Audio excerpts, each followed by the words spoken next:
Hey guys, just wanted to check in. This is Emily. My video today is going to be about finding a nanny and housekeeper.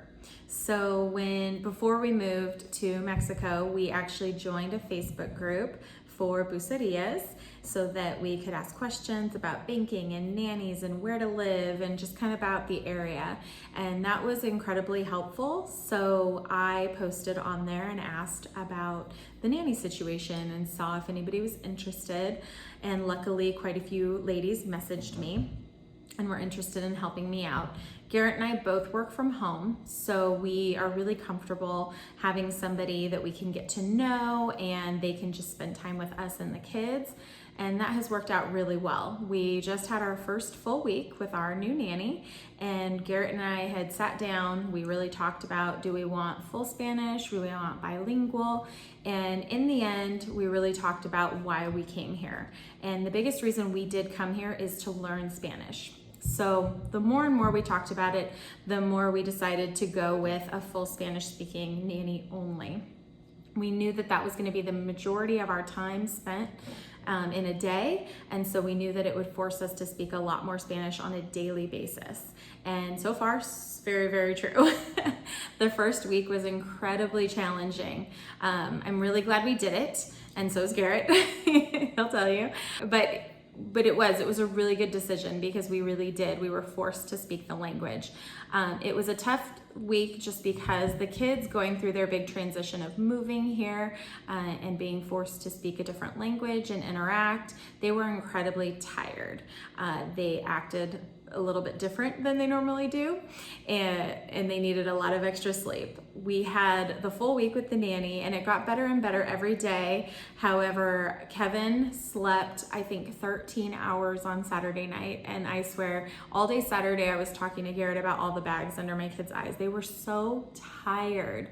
So just so you know, in the end it is really, really worth it, but you have to watch your kids struggle, and the payoff is really, really worth it. Today was actually our first day after our first week, and it was like night and day with our nanny. And my boys, Logan even asked if she could come back after nap time, which I only have her come in the mornings when I'm working.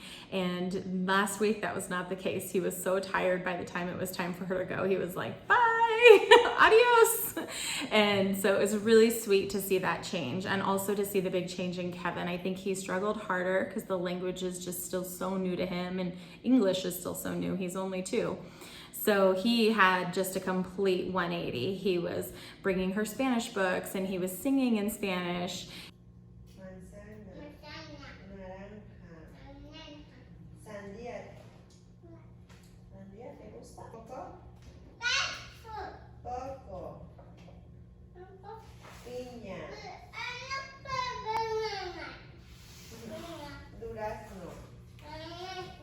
And I can tell you, I think that there's going to be a huge difference in the amount of Spanish that we speak in 1 month.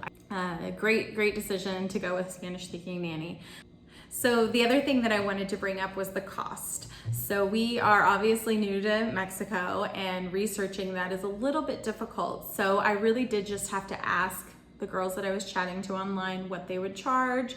Most of them want to just give you a rate. Now, I do know that we are paying a little bit more than is the normal salary, and I only know this because I did meet another expat at a park. However, I feel like what we're paying is really fair for our income and for what we can afford and for what I expect. We also did ask her to do a little bit of housekeeping. So she does clean up the toys with the boys because I like them to do that as well, but then she does a little extra cleaning up. And then she also does dishes and takes out the trash if we need her to.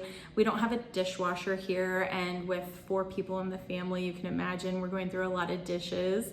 And so that has been a really nice thing to have. And she's just so helpful, so wonderful. Lastly, I think this is the last tip.